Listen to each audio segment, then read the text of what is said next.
हे पण एकदम चांगला सुगंध येतो.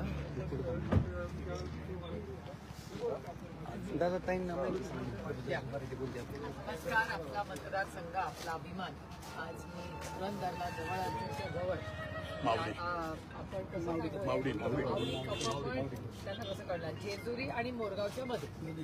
इथून जेजुरीचं मंदिर दिसतं आणि इथून सरळ गेला तर मोरगावला डायरेक्ट जातो. त्याच्या बरोबर मध्ये आपला मतदारसंघ आपला अभिमान काय मी तुम्हाला आता कळेल. सांगा कोण देते माहिती. आपण गेली 5 वर्षापासून एक कलिंगड आणि एक कलिंगडची किंमत किती? ही कलिंगडची किंमत आपण 25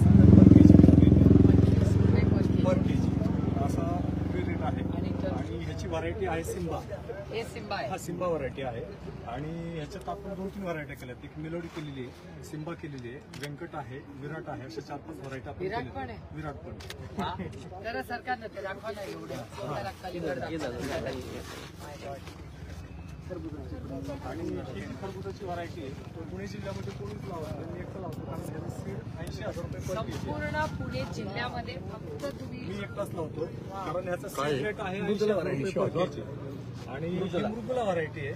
ही खाण्यासाठी क्रिस्पी आणि करन्सी आहे, म्हणजे कुरकुरीत लागते खाण्यासाठी.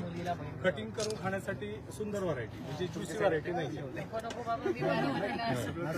आणि तिथे एक प्लेट खायची बसून. आणि लॉकडाऊन पासून आपल्याला स्वतः पिकवायची आणि स्वतः विकायची सवय लागते. मी स्वतः बीएससी ऍग्री आहे. तू ग्राहक मध्ये कोणी नाही. कारण मी मागच्या आठवड्यामध्ये मुंबईला वाशी मार्केटला माल घेऊन गेलो होतो पहिल्यांदाच. तर त्या व्यापाऱ्यांनी माझा रेट काढला 8 रुपये अशा फळांचा. आणि मला ट्रान्सपोर्टेशन खर्च आला होता 4 रुपये प्रति केजी. आणि प्रोडक्शन कॉस्ट आहे माझी 6 रुपये प्रति केजी. म्हणजे 2 रुपये परत माझ्या खिशातून जाणार होते. पण मी दिवसभर तिथं थांबलो. थांबल्यानंतर त्याच व्यापाऱ्यानं तो माल माझा 18 ते 20 रुपये पर केजी विकला. नाव सांगत नाही त्यांचं मी. पण नंतर मी संध्याकाळी पट्टी घ्यायला गेलो. पट्टी घ्यायला गेल्यानंतर त्यांनी पट्टी बनवली. तर मग दिवसभर त्यांचा जो व्यापार चालला होता तो मी स्वतः डोळ्यांनी पाहिला. शेतकरी आपला अडाणी, तो काय मार्केटला जात नाही, शेतात माल पिकवतो आणि मार्केटला नेऊन पाठवतो. मग हे कुठल्याही भावाने शेतकऱ्याच्या कवडीमोल भावाने हे खरेदी करतात आणि जास्त भावाने विक्री केली जाते. ते माझ्या थोडंसं लक्षात आलं. मी बाजार समितीच्या सचिवच्या सुनीता मॅडम आहे, मी त्यांच्याकडे गेलो. मी पट्टी घेणार नाही म्हटलं, साहेब मी सचिवांकडे जातो. तुम्ही रेट म्हटलं 12 रुपये प्रति केजी प्रमाणे नफ्यामध्ये विकलाय. बाजार कमिटीने तुम्हाला काहीतरी 1-2%, 3% जी काही तुम्हाला कमिशन बेसिसवर विक्री करण्याचं परमिशन दिले असेल त्याप्रमाणे तुम्ही विका. मला तुम्ही 8 रुपये रेट देताय आणि खर्च माझा जर त्याच्यात 12 रुपये झालेला आहे तर मी 2-4 रुपये माझ्या खिशातून का भरू? मग त्या मॅडमनी म्हटलं तुम्हाला तुमचा माल खराब होता का? नाही म्हटले, माल चांगला होता. अगोदर म्हटलं छोटा माल होता, सफेद होता. पण कटिंग करताना त्यांना चांगली फळं कट करून रेड फळं ते मार्केटमध्ये समोरच्या व्यापाऱ्यांना आणि विक्री करताना 18 ते 20 रुपये प्रति दाराने ते विकत होते. 12 रुपये पर केजी नफा मिळवत होते. ते माझ्या लक्षात आलं. मी त्या मॅडमच्या लक्षात आणून दिलं. म्हटलं अशा पद्धतीने चुकीच्या पद्धतीने शेतकऱ्यांची फसवणूक होते. त्यावर त्यांनी म्हटलं तुमचा गाळा मी कॅन्सल करते. मग गाळा कॅन्सल करते म्हटल्यानंतर त्यांनी भाई वगैरे कोणीतरी 2-4 फोन लावले. त्यांना बोलवलं. म्हटलं भाई बी कोणी बोलवलं का? मी पण भाई बोलू शकतो. मला इथं शेतकरी आणि तुम्ही आपल्यात व्यवहार झालेला आहे, तर आपल्यात काय असेल तर ते बोला. मग त्या मॅडमनी पण त्यांना झापलं की हे शेतकऱ्यांमुळे हे मार्केट चालतंय, तुमच्यामुळे मार्केट चालत नाही. मग त्यांनी आम्हाला परत रेट चुकीचे होते ते दुरुस्त करून दिले. आपलं इथलं सांगा ना. आता आपल्या इथं आम्हाला जी लॉकडाऊन मध्ये आम्ही जी विक्री केली होती, म्हणजे लॉकडाऊन पडल्यानंतर सगळे हॉटेल वगैरे सगळे बंद होते, मार्केट बंद होतं, लोकांना खायला काही नव्हतं. तर आपला ह्या रोडच्या पलीकडे बांध होता आणि माझा 80 टन माल तयार होता. तर 80 टन मालाचं करायचं काय हा प्रश्न डोळ्यासमोर उभा होता. नंतर आम्ही आमच्या पूर्ण कुटुंबाने ठरवलं की इथं आपण माल रोडच्याकडे लावून विकायचा. मग त्यावेळेस आम्ही काय केलं, असंच कॉट वगैरे टाकले आणि छोटा स्टॉल लावला. छोटा स्टॉल लावल्यानंतर लोकांनी फळं खायला सुरुवात केली आणि रिस्पॉन्स एवढा चांगला मिळाला. कारण मी स्वतः बॅलन्स प्लॅट न्यूट्रिशनमध्ये काम करतो. पिकाचा संतुलित आहार कसा असावा, म्हणजे जसं आपल्याला खायला रोजच्या दैनंदिन जीवनामध्ये अन्न काय लागतं, सकस अन्न घेतलं तर आपली शरीर प्रकृती चांगली राहू शकते. तसंच आम्ही थोडंसं चांगल्या पद्धतीचं न्यूट्रिशन वापरून ही फळं तयार केलेली आहेत. आणि त्याची गोडी ही मार्केटमध्ये किंवा बाजारामध्ये मिळणाऱ्या फळांपेक्षा वेगळी आहे थोडीशी. कारण टप्प्याटप्प्यामध्ये त्याचं वय जे आहे त्या वयाच्या वाढीनुसार त्याला सगळे न्यूट्रिशन आपण दिलेले आहे. छान, खूपच छान. तो बोर्ड इकडे लावा. तो जो फायद्याचा बोर्ड तिथं लावलाय ना फायदे काय आहेत? ते समोर लावा हा सोय केली अगोदर फळ खायला घेऊ आणि आवडलं तर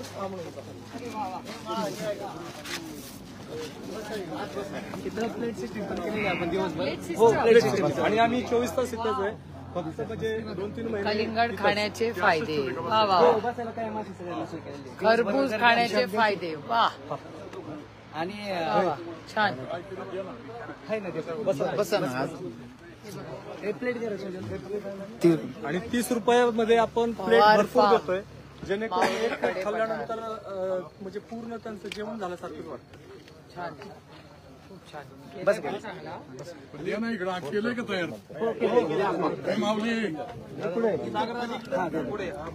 हो बाग आहे छान केलंय पण हा, एकदम आणि इथं थोडीशी जागा कमी पडते मग आपण पाठीमागे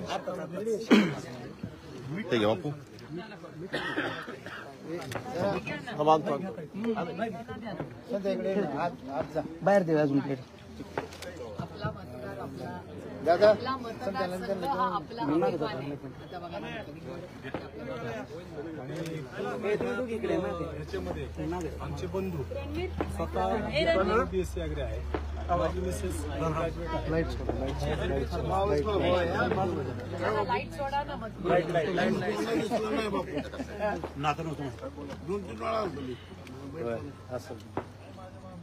अरे, ये भी बहुत अच्छा है खरंच चांगलं आहे.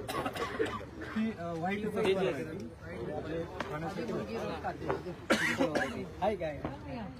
या ना सगळे. तुम्ही नाही आमची सगळी मुलं पण सगळे सगळे म्हणजे समोर बघायचं आता हे धरा ना हे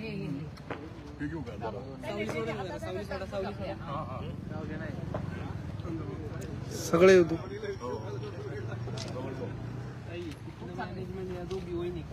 खूपच चांगल्या रात्री 11 वाजेपर्यंत आम्हाला रात्रीचं पण उठवतात लोक फळणे हो बाई काय सांगते हो कारण अँब्युलन्स बारामतीवरून काही इमर्जन्सी पेशंट घेऊन पुण्याला जर गेले तर त्यांना थांबता येत नाही मग रात्री 2 वाजता 1 वाजता परत रिटर्न येताना थांबतात गाड्या आणि घेऊन जातात कारण हे विदाऊट केमिकल कुठल्याही प्रकारचं ह्याला जसं मार्केटमध्ये इंजेक्शन देऊन लाल रंग आणला जातो तसं कुठल्याही प्रकारचं नाही नॅचरल क्रिस्पी आणि थोडं सरका ना दादा म्हणजे आणि ही 30 रुपयाला आपण प्लेट देतो भरपूर अगदी हेवी होते 30 रुपयाला एवढी हेवी लोकांना एक प्लेट संपत नाही बरेच जण म्हणजे प्लेट खाल्ली की ते करून देतात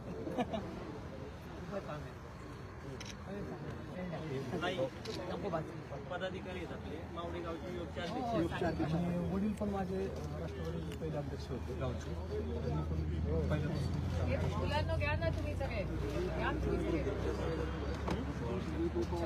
सगळे परमनंट आहे का केवळ हा हे आणि पाठीमागं आणखी शेतामध्ये आपण टेबल टाकलं नाही जर जास्त कस्टमर आला तर आणखी 15% ची व्यवस्था आपण पाठीमागे शेतात शेतीच्या आपण पुढे चालवण्यासाठी आमच्या मुलाला पण आपल्या बारामतीला ऍडमिशन दादा इकडे आपण सगळे बसू.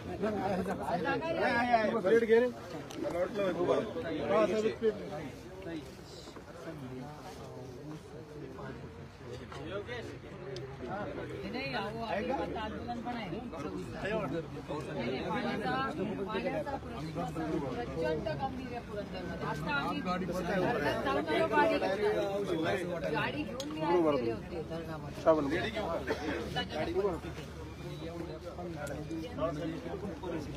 नाही ना, मान्य आम्ही तर त्याच्यात बघितलं की आज सकाळी पहिलं काम ताईंनी केलं म्हणजे कलेक्टरला फोन करून वडकीला टँकर घेऊन करायला सांगितलं आता उद्यापासून मी त्यांचा पाठपुरावा केला आपण 2 महिने झाले पाठपुरावा करतोय की हे होणार आहे तुम्ही माझं ट्विटर हँडल सरकारने लिहिलेली पत्र सगळं बघा 2 महिने मी सरकारच्या मागे लागले छावण्या काढा पिण्याच्या पाण्याची सोय गुरांच्या पाण्याची शेतीचं आणि टँकरचं आपण कधी बसून म्हणतो सगळ्यात अगोदर आपण मागणी केली चारा डेपो करेक्ट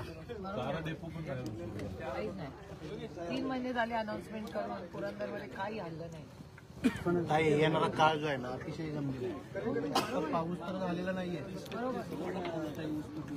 बरोबर आहे जनावरांची जी प्रॉब्लेम आहे ना ते येणाऱ्या काय खूप भेडतं मला. खरं मान्य पूर्णपणे मान्य.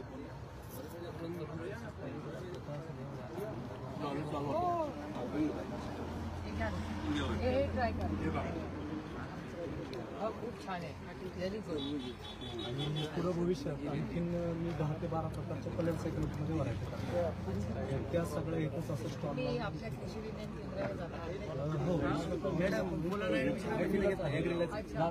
नाही नाही म्हणजे कृषकला वगैरे कृषकला जाणार. काय असेल तर आखादी सांगा. मी स्वतः 15 वर्ष काम करतो. रानडे ऑल इंडियामध्ये काम करतो. हे जवळपास 50 ते 55 पिकांमध्ये काम केलं. कुठलंही पीक असेल तर त्याला कशा पद्धतीने त्याचं संगोपन करायचं या सगळ्या गोष्टी निघूया का म्हणजे? काय खरंच खूप अभिमान आहे तुमच्या कुटुंबाचा. तुम्हाला काय आपला मतदार आपला अभिमान काय काय एवढं त्यात शेतीमध्ये अप्रतिम नवीन इनोव्हेशन म्हणजे मार्केटिंग खरंच मला साथ